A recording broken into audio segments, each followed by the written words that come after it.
Hello అండి, welcome back to my channel. ఈరోజు ఈ వీడియోలోకి వచ్చేసరికి ఏంటంటే మనకి ప్రెగ్నెన్సీలో అసలు గ్యాస్ట్రిక్ ప్రాబ్లం అనేది ఎందుకు వస్తుంది, దానికి గల కారణాలు ఏంటి, అలాగే ఈ గ్యాస్ట్రిక్ ప్రాబ్లమ్ని ఎలా నివారించుకోవాలో ఇప్పుడు నేను ఈ వీడియోలో అయితే తెలియజేస్తాను.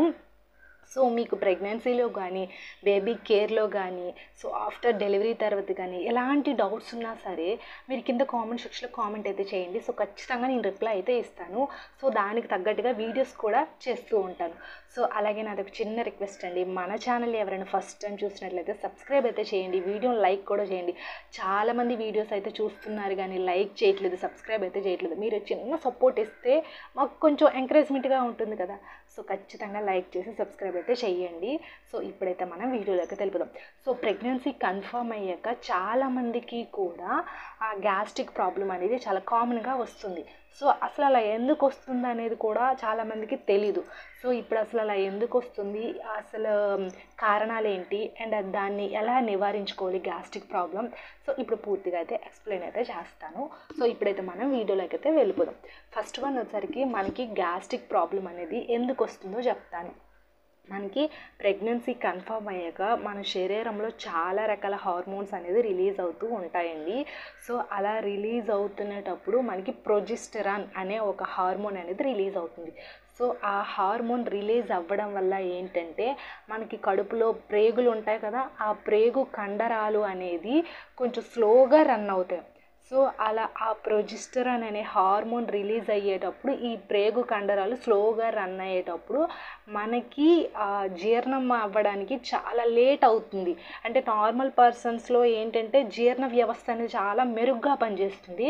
కానీ ప్రెగ్నెన్సీ కన్ఫర్మ్ అయ్యాక మనకి జీర్ణ వ్యవస్థ అనేది కొంచెం మందగిస్తుంది, కొంచెం స్లో అవుతుంది. దానికి గల కారణం ఏంటంటే ప్రొజెస్టెరాన్ అనే హార్మోన్ రిలీజ్ అవ్వడం వల్ల ప్రేగు కండరాలు చాలా స్లోగా రన్ అవుతూ ఉంటాయి. సో దానివల్ల మనకి అంటే మనం తీసుకునే ఆహార పదార్థాలు అరగవు. సో అరగకపోతే అప్పుడు మనకి గ్యాస్ట్రిక్ ప్రాబ్లం అనేది వస్తుంది. సో అది. అండ్ నెక్స్ట్ వన్ వచ్చేసరికి ఏంటంటే ప్రెగ్నెన్సీ కన్ఫర్మ్ అయ్యాక మనం తీసుకునే ఫుడ్ అనేది కొంచెం డైట్ వేరేలా మారిపోతుంది కదా, చేంజ్ అవుతుంది. సో డాక్టరు చెప్పిన విధంగా మనకి డైట్ అనేది మెయింటైన్ చేయాలి. సో దానివల్ల మన డైట్ మెయింటైన్ చేసేటప్పుడు కూడా మనకి ఈ గ్యాస్ట్రిక్ ప్రాబ్లం వచ్చే ఛాన్సెస్ కూడా ఉంటుంది. సో ఈ రెండు కారణాల వల్ల మెయిన్ గ్యాస్ ప్రాబ్లం అనేది వస్తుంది. అయితే మనం దీన్ని ఎలా నివారించుకోవాలనేది ఇప్పుడు చెప్తా. సో ఫస్ట్ థింగ్ వచ్చేసరికి ఏంటంటే నార్మల్ పర్సన్స్ రోజుకి 3 times అనేది తింటారు. సో ప్రెగ్నెంట్ ఉమెన్స్ అలా తినకండి, కొంచెం తినండి, బట్ ఎక్కువగా తినాలి. అది కూడా ఎలా తినాలి అంటే నెమ్మదిగా తినాలి, స్పీడ్గా అయితే అస్సలు తినకండి. కొంచెం అంటే మార్నింగ్ కొంచెం తినాలి, మళ్ళీ 11 o'clockకి కొంచెం తినాలి, మళ్ళీ 1 o'clockకి కొంచెం, అండ్ ఆఫ్టర్ 3 o'clockకి కొంచెం, అండ్ నైట్ ఈవినింగ్ అలా కొంచెం తినండి. కానీ ఎక్కువగా ఒకేసారి అయితే తినకూడదు.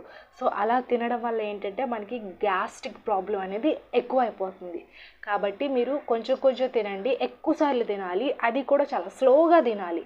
అంటే కొంతమంది ఏంటంటే చాలా స్పీడ్గా తినేయడం, టైం అయిపోతుందేమో, లేకపోతే పడుకోవాలేమో, లేకపోతే టీవీ చూడాలేమో, లేకపోతే బయటికి వాకింగ్కి వెళ్ళాలేమో అని కొంతమంది ప్రెగ్నెంట్ ఉమెన్స్ అందరూ అలా చేయరు, కొంతమంది స్పీడ్గా తినేస్తారు. సో అలా స్పీడ్గా తింటే మనకి ఏంటంటే జీర్ణ వ్యవస్థ ఆల్రెడీ మందగించి ఉంటుంది, మనం స్పీడ్గా తింటే ఇంకా డేంజర్ అనేది అవుతుంది.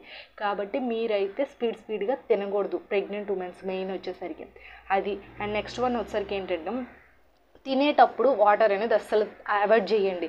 అంటే మనం తినేటప్పుడు వాటర్ తీసుకోవడం వల్ల మనకి ఆ జీర్ణ వ్యవస్థ కూడా సరిగ్గా పనిచేయదు. అంటే తినక ముందైనా తాగాలి, తినేసిన తర్వాత ఒక 15 minutes తర్వాతనే వాటర్ అనేది తాగాలి. సో అలా చేస్తే మనకి కొంచెం బెటరు. సో అది. అండ్ నెక్స్ట్ వన్ వచ్చేసరికి ఏంటంటే మనకి ఇవి పాటిస్తూ మీరు చేయాల్సిన విషయాలు ఇంకేంటంటే జీరా ఉంటుంది కదా, జీరా వాటర్ తాగాలి. సో జీరా అంటే మనకి మార్నింగ్ ఒక 10 o'clock ఇలా ఒక గ్లాస్ వాటర్లో 1 స్పూన్ జీరా వేసి నానపెట్టాలి. నానపెట్టిన ఆ వాటర్, జీరా వాటర్ మీరు తీసుకొని తాగితే అలా వీక్లీలో ఒక 4 times or 5 times చేస్తే మనకి గ్యాస్ట్రిక్ ప్రాబ్లం అనేది కొంచెం కొంచెం తగ్గుతూ ఉంటుంది. పూర్తిగా అయితే తగ్గించలేము ప్రెగ్నెన్సీలో. ఎందుకంటే కొంతమందికి కాన్స్టిపేషన్ ప్రాబ్లం ఉంటుంది, కొంతమందికి బిఫోరే గ్యాస్ట్రిక్ ప్రాబ్లం ఉంటుంది. సో ఇలా రకరకాల ప్రాబ్లం అంటే ప్రెగ్నెన్సీ కన్ఫర్మ్ అయ్యాక గ్యాస్ట్రిక్ ప్రాబ్లం అనేది వస్తుంది అండ్ కాన్స్టిపేషన్ ప్రాబ్లం కూడా వస్తుంది.